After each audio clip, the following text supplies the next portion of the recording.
Vamos falar de uma pauta que nos coloca em lugares opostos Por quê? do balanço social, porque você Do só viu... balanço social. Claro, você só viu problemas. E Do eu quê? acho que precisa ter uma tomada de posição. Do que é que nós estamos falando? Eu, no caso.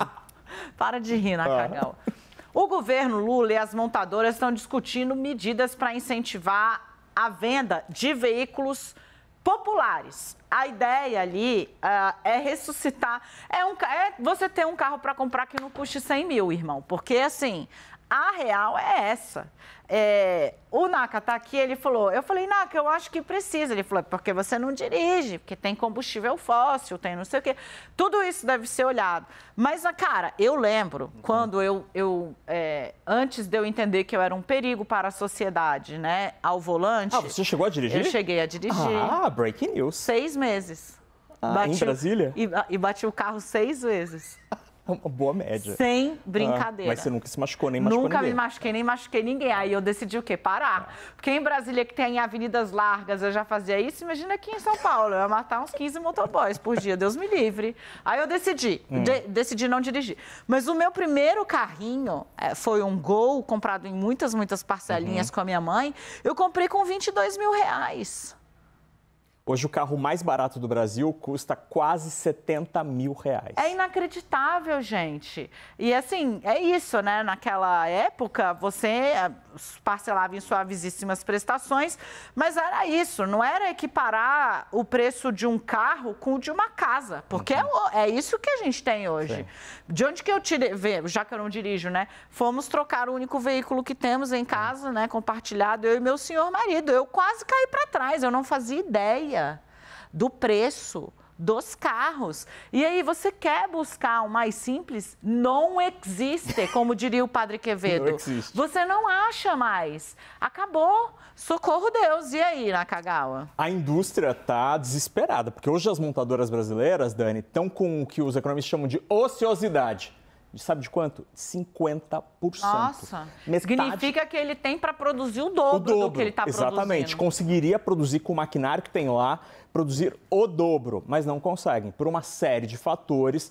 O principal deles é o preço, mas não é só o preço. A gente separou aqui as principais razões, primeiro, Dani, para entrar nessa discussão. Por que os carros populares já não são mais populares? A começar por este primeiro item. O carro hoje... de entrada, as montadoras preferem falar assim, carro de entrada. Tá. Tem uma série de itens que há 10, 15, 20 anos não existiam nesses carros. Por exemplo, todos os carros eles precisam sair de série com freio ABS, agora, com airbag, com, por exemplo, uma coisa que eu não lembrava, antigamente o carro não precisava ter o retrovisor direito. Hoje é um item obrigatório. Isso tudo encareceu os carros. Além disso, os carros, inclusive os mais baratos, entre aspas, têm muita tecnologia embarcada. Isso aumenta também o preço dos carros. Não, é impressionante. O carro apita por absolutamente tudo. Absolutamente tudo. Entrou e demorou botar o cinto, apita. O vidro está aberto, apita. Não sei o que, não sei o que.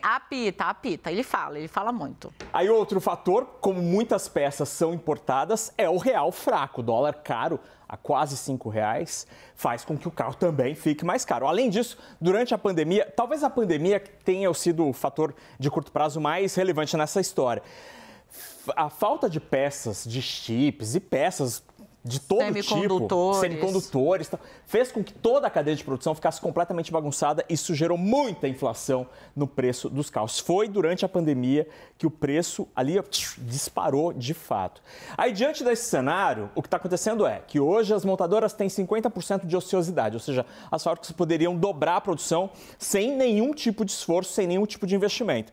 Então, o governo e montadoras estão discutindo várias medidas. O governo quer uma coisa, reduzir o preço do carro. O sonho em Brasília seria ter um carro ali em 50 mil reais. O que já é caro. Muito caro, mas gente. O governo sonha com uma cifra parecida, próxima a 50 mil reais. Hoje, o mais barato, Renault Kwid, custa 68 mil reais. Meu Deus. Mas as montadoras acham que não dá para chegar. E na próxima tela a gente tem... Não dá para chegar em cinquentinha? Nesse valor não dá. As montadoras têm argumentado. Então, o que tem se discutido lá em Brasília neste momento? Primeiro, incentivos tributários, especialmente aos carros verdes, aqueles que não poluem. Tem até um debate sobre a volta do motor que não é flex, só funciona a etanol. Álcool. Ou, como eu sou velho, a álcool. Porque hoje os carros, basicamente quase 100% dos carros brasileiros são flex. Só que tem um problema, o governo não tem grana para dar incentivo tributário. Então tem que perguntar para Fernando Haddad sobre isso e ele disse que não tem.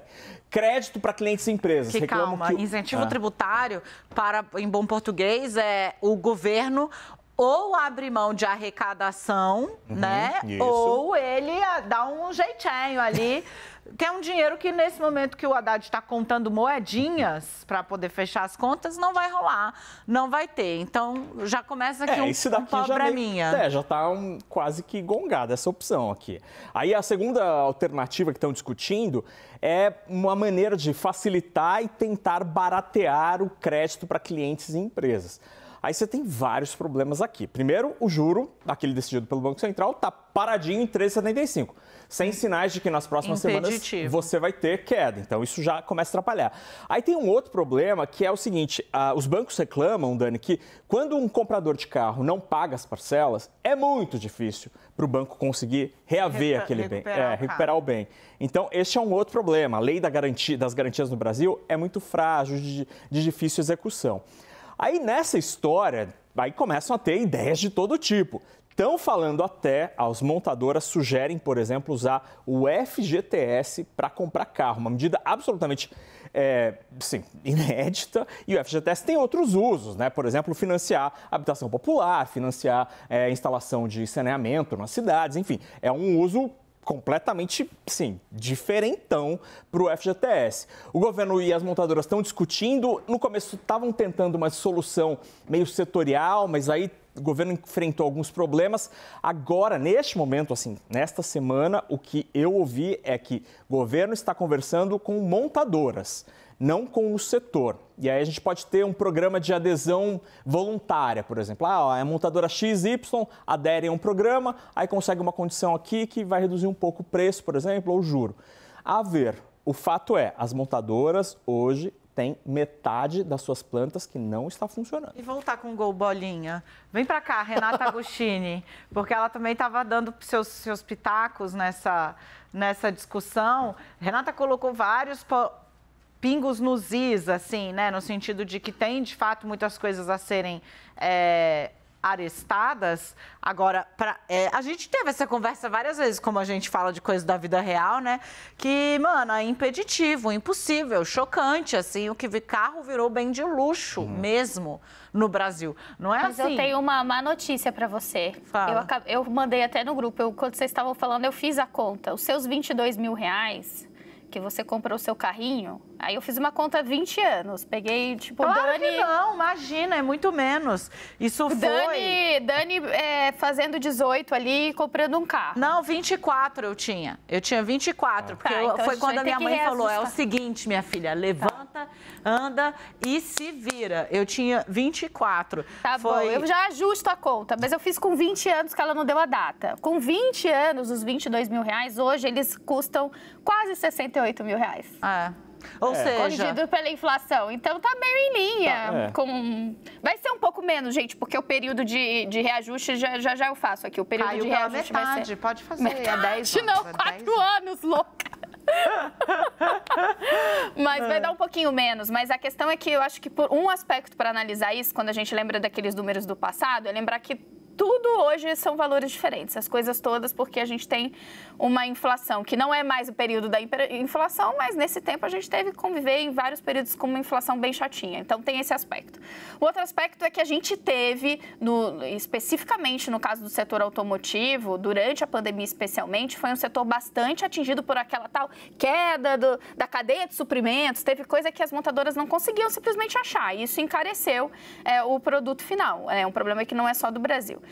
E o terceiro aspecto que eu estava comentando na nossa conversa mais cedo, que é especificamente dessa iniciativa do governo.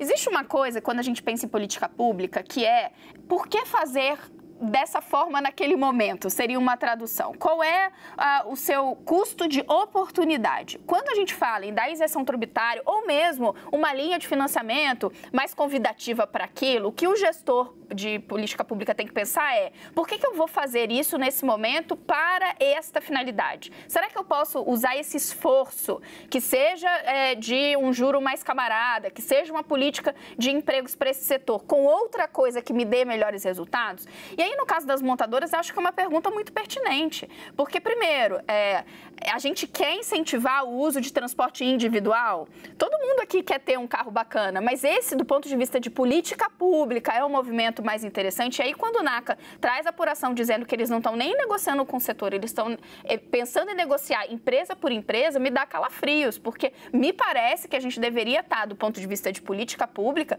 pensando a economia como um todo. Então, a gente quer incentivar emprego, bacana. É o setor automotivo, no final, a nossa escolha, porque o governo fez as contas e acha que ali tem mais emprego para ser gerado, mas montadora por montadora, por quê? Por que a gente não está gastando, dando uns juros mais camaradas para as pessoas comprarem outras coisas que elas precisam, que as famílias precisam? E vão combinar, as famílias brasileiras estão precisando de muitas coisas, né? Desde alimentação até itens da sua casa, eletrodomésticos e por aí vai. Então, é nesse aspecto que eu acho um pouco preocupante essa visão muito voltada para as montadoras. Gente, é muito bom fazer esse giro completo aqui com tudo em todo lugar ao mesmo tempo, mas daí gostaria de separar duas coisas. Eu acho que o ponto 1 da Renata, corretíssimo, esse negócio de negociar empresa a empresa, montadora a montadora. Olha. Já deu problema lá atrás. Né? Quem lembra, não repete, né? Vai dar ruim. 2, né? Total, eu adoraria que a gente estivesse aqui discutindo uma super linha a jato, mas assim, se você pensa que São Paulo é a capital mais equipada do país em termos de transporte público, sobre trilhos, né, que é menos poluente, é o caso do metrô, que carrega muita gente aqui, é a mais equipada. E que as pessoas, muitas ainda levam, não estou brincando, Brasil, 4 horas para se deslocar dentro da capital paulista, tá? Se a pessoa sai da periferia, onde não tem metrô que chega em todo canto ainda, e é a capital mais bem equipada desse aparelho do país.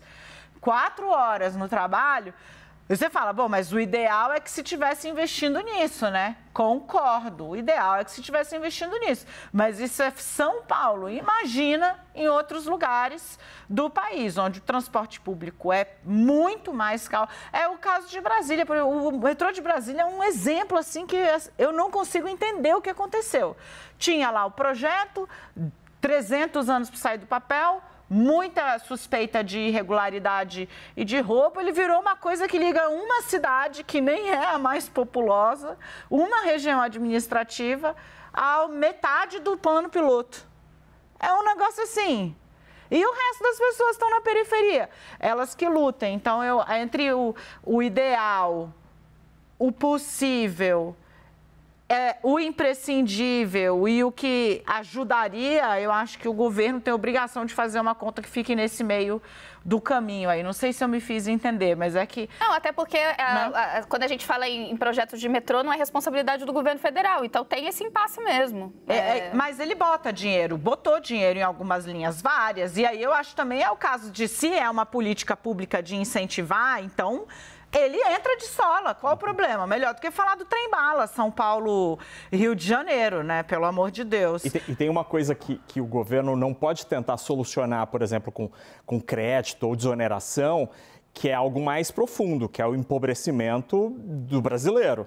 Nós hoje somos mais pobres proporcionalmente do que éramos 20 anos atrás. A renda do brasileiro caiu, o poder de compra dos brasileiros caiu. Isso explica uma parte nada desprezível da incapacidade das pessoas de comprar um carro hoje. Total.